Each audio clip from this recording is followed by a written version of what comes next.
और उत्तर प्रदेश की तेज तर्रार आईएएस अफसर दुर्गा शक्ति नागपाल के निलंबन को अखिलेश सरकार ने नाक का सवाल बना लिया है।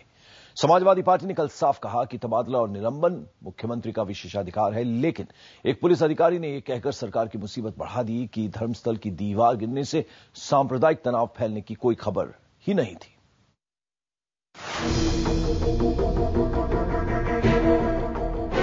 एक ईमानदार महिला आईएएस अफसर बनाम यूपी सरकार।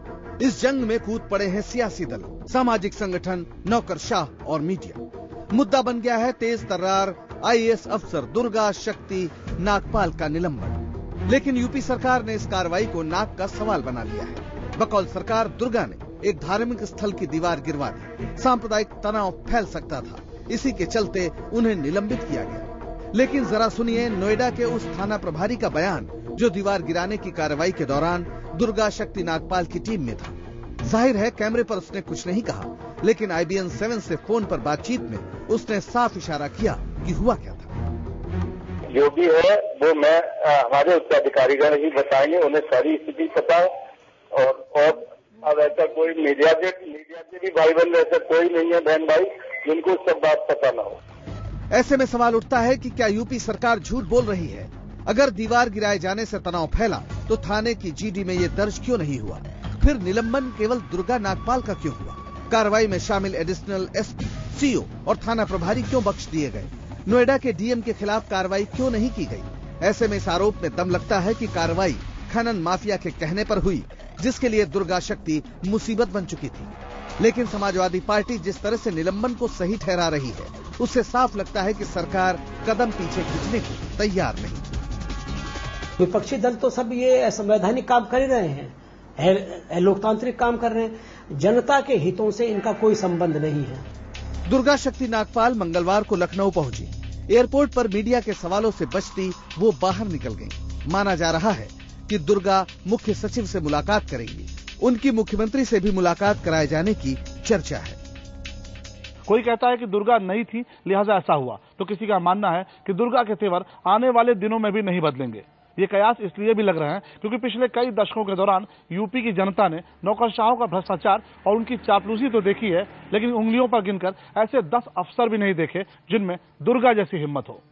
दिल्ली से पुलकित नागर के साथ शलभ मणि त्रिपाठी, लखनऊ, IBN 7। और उत्तर प्रदेश अवैध खनन का सबसे बड़ा अड्डा बन गया है। हाईकोर्ट की नाराजगी और सुप्रीम कोर्ट की रोक के बाद भी नदियों की अवैध खुदाई कर रहे माफिया रोजाना करोड़ों की खदानों पर डाका डाल रहे हैं। सत्ता भले ही समाजवादी पार्टी के हाथ में है, लेकिन इस अवैध कारोबार में BSP के नेता भी शामिल हैं। देखिए अवैध खनन पर हमारे संवाददाता मनोज राजन त्रिपाठी की ये खास रिपोर्ट।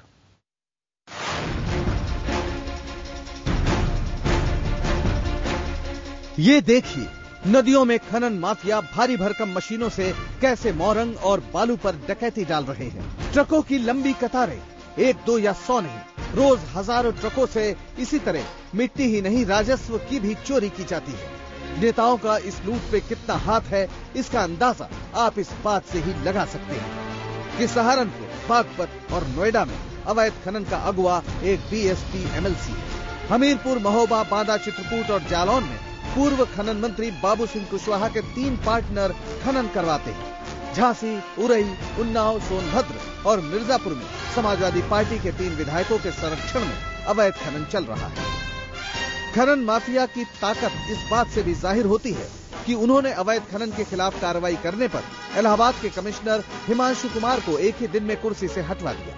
कुछ यही हाल दुर्गा शक्ति नागपाल का भी हुआ और BSP MLC की नाराजगी पर खनन निदेशक भवनाथ सिंह को भी हटा दिया गया। सैंड माफिया न केवल उत्तर प्रदेश की मौजूदा सरकार लेकिन इसके पूर्व की सरकार से चला हुआ है और यही सैंड माफिया जो है मध्य प्रदेश में भी काम कर रहा है। तो ये सैंड माफिया आजकल उत्तर प्रदेश और मध्य प्रदेश में ही सरकार चला रहा है। दरअसल पिछले दिनों सुप्रीम कोर्ट ने सख्त आदेश दिया था कि 1 इंच जमीन पर भी खनन के लिए पर्यावरण NOC लेना जरूरी है, लेकिन राज्य में ज्यादातर खनन करने वालों के पास पर्यावरण की NOC नहीं है। ऐसे में समूचे सूबे में अवैध खनन का खेल शुरू हो गया है। सरकारी कागजों में खनन और जमीन पर खनन के बीच का फासला लगातार बढ़ रहा है। सरकार को राजस्व का चूना लगाने के अलावा खनन माफिया जनता को भी लूट रहे हैं। ऐसे पहले 25 रुपए फुट मिल जाती थी क्यूबिक फुट, वो आज की डेट में 75 रुपए फुट मिल रही है, और जो बालू जैसे 8-10 रुपए फुट मिलती थी वो 20-22 रुपए के रेट में चली गई है। इसका नतीजा ये हुआ है कि काम पे बहुत ज्यादा फर्क आया। खनन माफिया का आतंक आंकड़ों में और ज्यादा नजर आता है। खेतों से ट्रक न गुजरने देने पर माफिया अब तक 12 लोगों को मौत के घाट उतार चुके हैं। ज्यादा से ज्यादा ट्रकों को निकालने की होड़ में 9 लोगों को ट्रक कुचल चुके हैं। फिलहाल हाईकोर्ट में अवैध खनन से जुड़ी 2 दर्जन याचिकाएं दायर हैं, जिन पर सुनवाई जारी है और अफसरों को रोज कोर्ट में हाजिर होना पड़ता है। अफसर रोजाना खनन माफिया की मजबूत पकड़ के शिकार हो रहे हैं, लेकिन सरकारी खामोशी जारी है। बचा है तो सिर्फ खनन मशीनों का शोर। माफियाओं की मशीनों में इतनी ताकत है जो रेत की शक्ल में सोना खोदती है, और सत्ता में इनकी हनक इतनी मजबूत है कि बड़े से बड़े अफसर को ये उखाड़ फेंकते हैं। शायद इसीलिए खनन माफियाओं ने उत्तर प्रदेश में एक नारा बुलंद कर रखा है, दाम जो तुम चाहो, काम जो हम चाहें। मनोज राजन त्रिपाठी, लखनऊ, IBN 7।